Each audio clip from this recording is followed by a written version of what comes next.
Honeymooners, the greatest show ever created. I know. A classic. True. It was on TV like 60 years ago. I think we might have some video of it.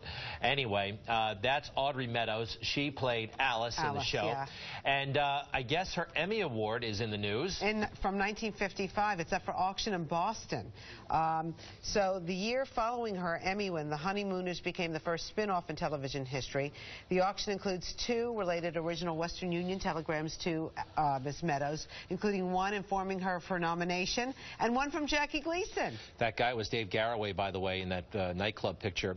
Do we have here? She is. Oh, and by the way, Ralph. Aha! Aha! I can't remember this one. Ralph. Oh, I think she wanted the television. Yeah. That was the thing. Anyway, we celebrated the Honeymooners a couple of months ago.